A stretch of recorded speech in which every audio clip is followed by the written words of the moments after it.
Alright, y'all, so this week's episode of Love and Hip Hop Atlanta was given what it was given. So let's give it what we got. Tiara and Akbar. So they meet up at the rock climbing place with their kids or whatever, and they talking about Scrappy and And basically, Tiara is like, girl, I don't know what's going on, but I am head over heels for my baby daddy. I want him back, I want him back, I want him back in my life. But I heard he had something going on with my niece or whatever. And Akbar was like, bitch, I kind of been new about that, but I didn't want to say anything because I didn't want to get in y'all business.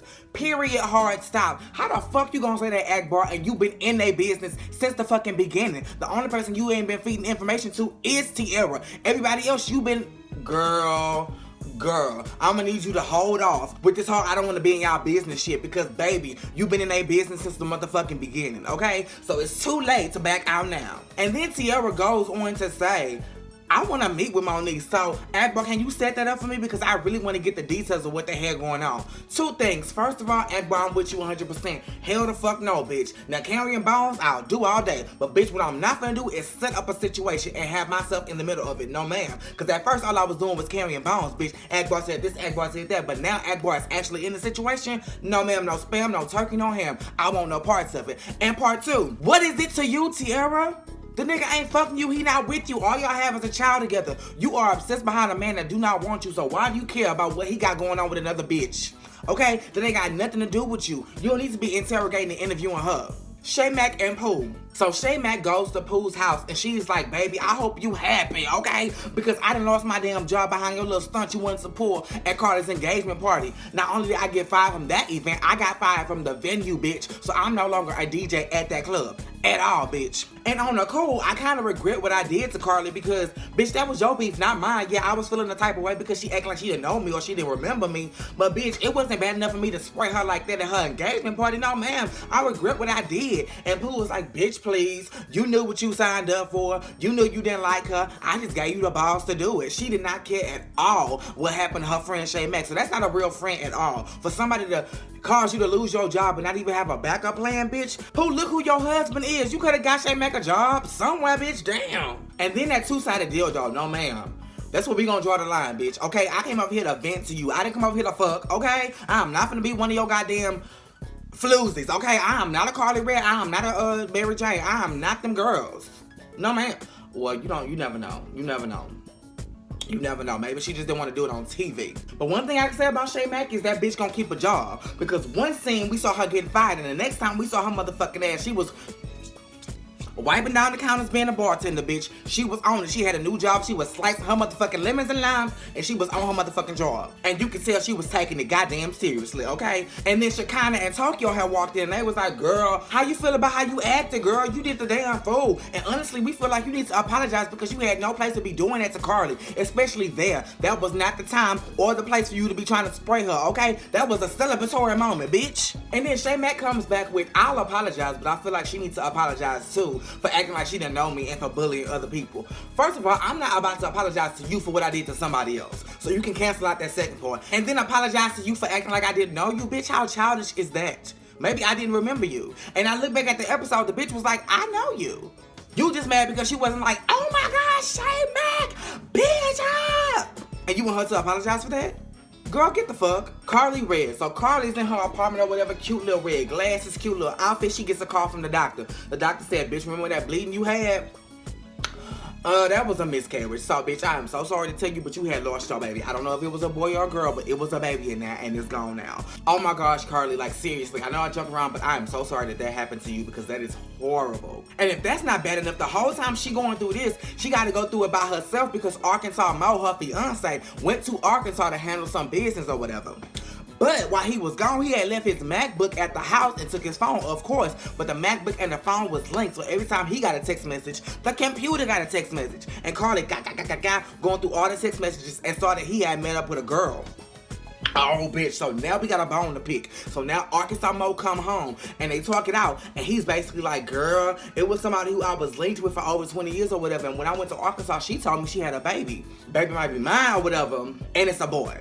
And that just crushed Karlie. You could see the crushing on her face because she wanted a boy. She got a girl. Arkansas Mo already got a girl. They wanted a boy together. And the fact that he may already have his boy with somebody else just really disturbed her soul. And she was like, you know what? You're a liar. You're an opportunist. Oh, motherfucker. On the come up. Oh, fuck you.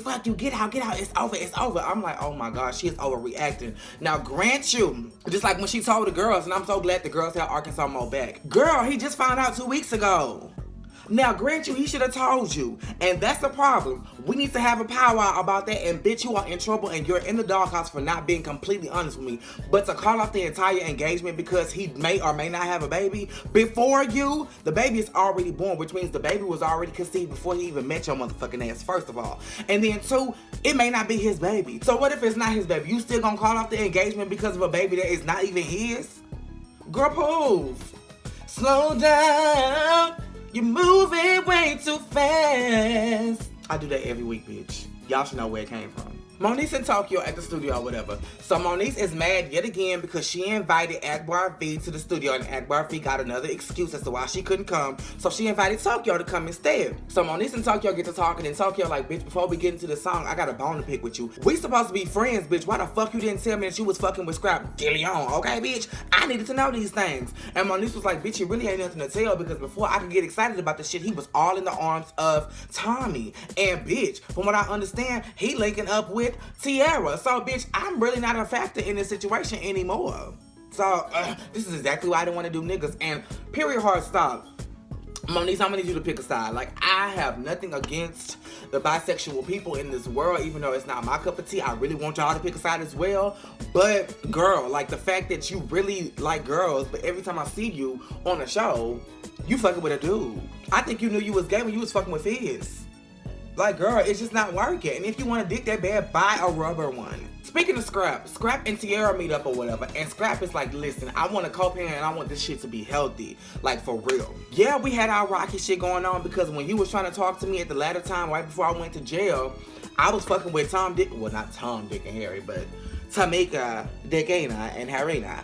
And you didn't like that too well. So me and you had a little tiff, and then when I went to jail, you was upset with me or whatever. You sent somebody else to let me see my baby and all that. Oh, you was on your shit. And then I found out through the grapevine that you had got married. Now, he didn't talk about the extra child, but yes, she did have another child. I found out through the grapevine you got married or whatever. So it ain't really up to me. You know, you had your situation going on, so why can't I have my going on? And she was like, she didn't have no words. And he was like, it was probably give back. You was probably rebounding. No, it wasn't a give back. It wasn't a give back. But everybody told me nah. And it just don't, girl, it was give back. It was give back. You tried to piss him off by marrying somebody else. That's exactly what you did. And you played yourself because he didn't give a damn. It affected him a little bit because that man would be around his child, but he didn't give a damn about your ass. And you can tell in that scene he didn't give a damn about your ass. You notice he never said one thing about getting back together with Tiara. He was just like, we're gonna be family regardless. So let's just co-parent, let's be friends, and let's work on how we can make this shit as positive as possible. He still don't want to be with you, Tiara, and you are still, that's what they love about you. That's why I keep coming back. You are delusional, girl. Get your shit together. He don't want you. Even if y'all fuck again, he don't want you. Erica reveals she is pregnant with twins.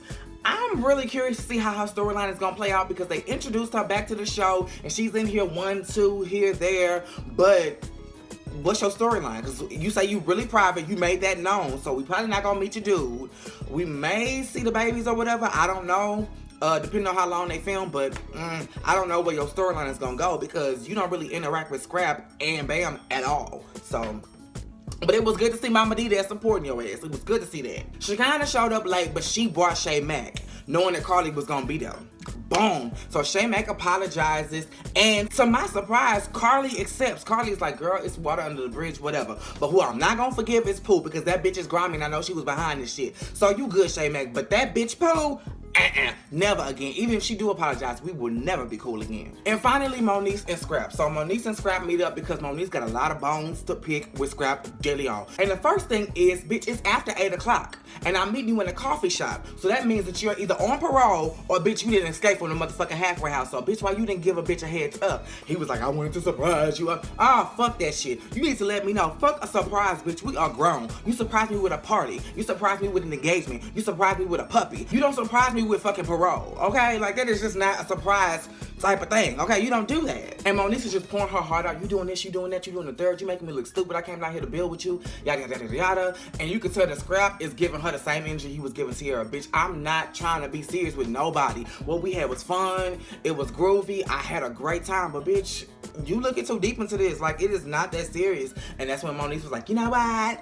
I'm done. I'm leaving. And then she left. And I personally was just like, I wasn't surprised. I wasn't hurt. I really didn't have any emotion to it because when the shit started, I felt like it wasn't genuine. I never once believed Monique was really into Scrap like that. Like, so when they broke up, I was just like, okay, that's the end of my, oh, maybe not though, because now Monique is working with Tokyo and she finna have a little beef with Akbar because now she didn't kick Akbar to, oh, we're gonna get into that next episode. But y'all, that was all Love and Hip Hop Atlanta was giving. I'm not gonna talk about the cabin trip until I see the cabin trip. I'm not finna just talk about all this. We're not gonna talk about that until we get to the cabin trip. But yeah, that was giving what it was giving. Make sure you are liking, commenting, and subscribing. Same place, same time.